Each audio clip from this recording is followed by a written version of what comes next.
अस्सलामु अलैकुम व रहमतुल्लाहि व बरकातुहू। नहमदुहु व नसल्ली अला रसूलिहिल करीम, अम्मा बाद। हज़रात असातिज़ाए किराम, बुजुर्गों और दोस्तों, अजीज तलबा, इस करारे रंग रूप को गुलशिता समझा हेतु, इस करारे रंग रूप को गुलशिता समझा हेतु नादा फकत को आशिया समझा हेतु और आके वतन अब तो वफाओं का खिला दो, आके वतन अब तो वफाओं का खिला दो। मैं दूध की सांसों की पसीनों पे खड़ा हूँ। मोहतरम हज़रात, हमारे मुल्क का ये दो दिन जो 15 अगस्त और 26 जनवरी के नाम से जाना पहचाना जाता है, बड़ी अहमियत कहानी है। 15 अगस्त मुल्क की आजादी का दिन है और 26 जनवरी मुल्क के जमहूरी निजाम कायम होने का दिन है। 26 जनवरी की तारीख आजादी हिंदुस्तान में निरायत अहमियत की हानि इसलिए भी है कि इस दिन वो बरतानी एक्ट मंसूख हुआ जो 1935 से लागू था और इसकी वजह कुछ हिंदुस्तानियों को बनाए हुए दस्तूर लागू हुआ। हर साल आज ही के दिन दिल्ली समेत पूरे मुल्क में शानदार तकरीबात का इनेकाद किया जाता है। आज से 29 साल पहले आज ही की तारीख यानी 26 जनवरी 1950 को इस मुल्क का दस्तूर लागू किया गया था। ये दस्तूर कैबिनेट मिशन कलाम के तहत वजूद में आया, आइंसार असेंबली के जरिए बनाया गया था। इसको वजह करने से नाफिज करने तक 3 साल का वक्त और 1 करोड़ रुपए खर्च होगा। असेंबली ने 13 कमेटियां बनाई। इन कमेटियों ने अपने अपने मुसल्लदात तैयार किए। आपने एक साफ़ी ड्राफ्ट करेगी जिसकी सदारत डॉक्टर अम्बेडकर कर रहे थे। इन मुसल्लदात के गैर मुताले के बाद आइन का नया मुसल्लदा तैयार हुआ। 4 नवंबर 1947 को असेंबली में मुसल्लदा पेश हुआ। 1948 को मुसल्लदा आम लोगों के लिए शाये कर दिया गया। 26 नवंबर 1949 को असेंबली में आइंसार असेंबली में मुसल्लदा पेश हुआ और एक के अलावा तमाम अराकीन ने 26 जनवरी 1950 के इजलास में इसकी हिंदी और अंग्रेजी कॉपियों को दस्तखत करके इसे तलब कबूलियत से सरबराह किया। इसमें कोई शक नहीं, हिंदुस्तान दुनिया का सबसे बड़ा जमहूरी मुल्क है। जमहूरियत का मतलब अगर इलेक्शन है तो वाकई इस मुल्क का कोई इंसान नहीं है। इस मुल्क में करोड़ों लोग वोट की ताकत से लैस हैं, मगर वो जिस 4 पार्टी को चाहे अपनी ताकत के जरिए फतह शिकस्त से हम कलाम कर सकते हैं। लेकिन जमहूरियत का कर देंगे तो इस मुल्क जमहूरियत का मतलब बेमाने का नजर आने लगा है। अफसोस इस मुल्क के मेहमानों ने, हिंदुस्तान को जमहूरियत बनाने वालों ने इस मुल्क के हर फर्द को दस्तूर का तहफ़्फ़ुज़ किया, बराबरी की, आजादी की, हुकूक दिए, उसूल तालीम और उसूल माश के रक्षा मौके दिए। लेकिन हुकूमतों ने अपनी बदनीयती के जरिए अपने हकीम मकासद की खातिर इस दस्तूरी तहफ़्फ़ुज़ को बर्बाद करके रख दिया। आज हमारा मुल्क जिन हालात से गुजर रहा है वो सबके सामने है और जिन हालात से यहाँ तक पहुंचा है वो भी किसी से ढका छुपा नहीं। मुसलमानों की तालीम में सारा सूरत हाल बहुत ज्यादा नाजुक है। अगर ये मदारिस, ये मकातब ना होता तो ये सूरत हाल और ज्यादा नाजुक होती। आज मुल्क में 3 तलाक के मसले को लेकर के बहुत गर्म माहौल है।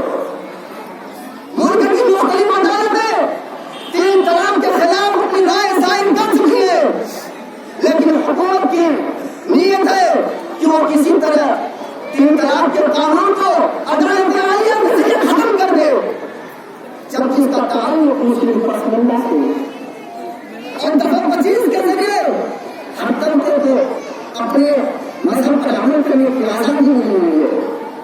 हम चाय और पकौड़े की दुकान नहीं करते, हम शरीयत पर अमल करते हैं। 3 साल के अंदर टेलीविजन एंकरों ने पूरे समाज को इतनी तरह कर दी कि दुनिया के लोगों ने भी अपने 400 की टीमों को ले ये सब का नाम भूल गए, भारत का नाम भूल गए, बीवियों का नाम भूल गए, अपने बाप का नाम भूल गए, मगर इनको याद रहा तो सिर्फ तलाक तलाक तलाक याद रहा।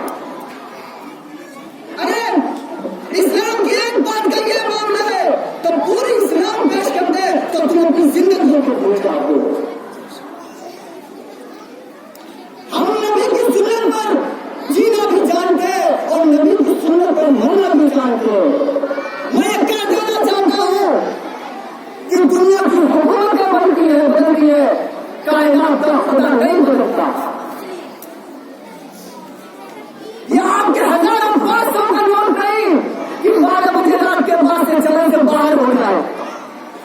ये इस्लाम है, ये शरीयत है, ये किसी मौलवी किसी मुफ्ती की भी हिम्मत नहीं कि इतना जरा बराबर तब्दील कर सके। फिर आप कौन होते जो शरीयत के अंदर मुदाखलत करें? आप क्या औकात है जो हमारे शरीर पे जबरदस्ती हमारी शरीर को नुकसान पहुंचाए? जमहूरियत 4 सुकूनों पर कायम है, अगर इनमें से सुकून भी कमजोर पड़ जाए तो पूरी इमारत को गिरने का खतरा लाना पड़ता है। और वो 4 सुकून मुकम्मला पार्लियामेंट, अदलिया, जुडिशरी, इंतजामिया, गवर्नमेंट, मीडिया है। आज मैं आपको मीडिया की पूरी पॉलिसी उजागर करने आपके सामने आ रहा हूं। मैं जानता हूं कि बहुत सरकार मीडिया है, हमारे मुल्क में मीडिया बहुत ज्यादा ताकतवर हो गया है और इसकी कारकर्दगी का दायरा भी इख्तियार कर दिया है। लेकिन इस मुल्क की मीडिया पर भगवा रंग चढ़ा हुआ है और मीडिया अपनी तरह की पर्दापोशी भी नहीं करता। पिछले 40 सालों से मीडिया मुस्लिम और इस्लाम दुश्मनी में इस कदर अंधा हो गया है कि वो बिना सोचे समझे किसी भी कम धारणा को इस्लामी आतंकवाद करार देता है।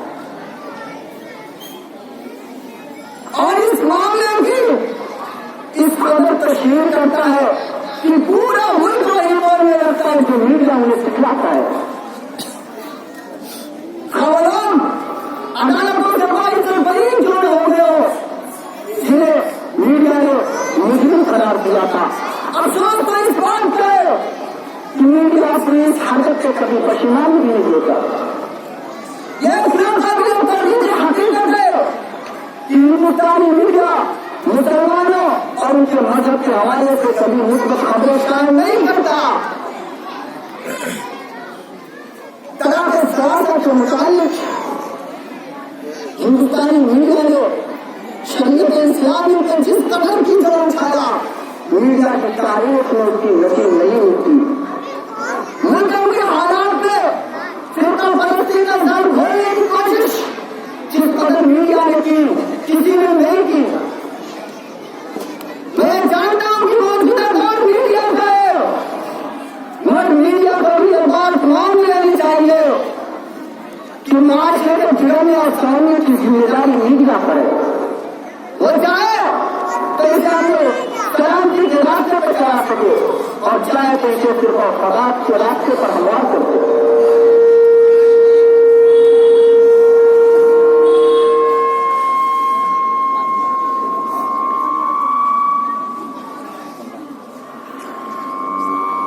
जमहूरियत ने इज़हार राय की आजादी का जो हक दिया उसका नाजायज फायदा उठाना मीडिया को जेब नहीं देता।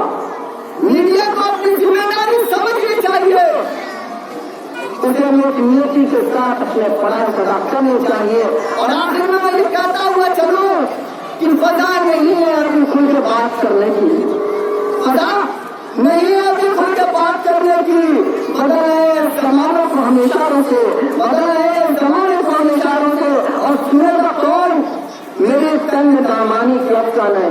सुनेगा कौन मेरी चाक दामानी दास्ताना, जहाँ सब अपने अपने पैरहन की बात करते हैं। वमा अलैना इल्लल बलाग।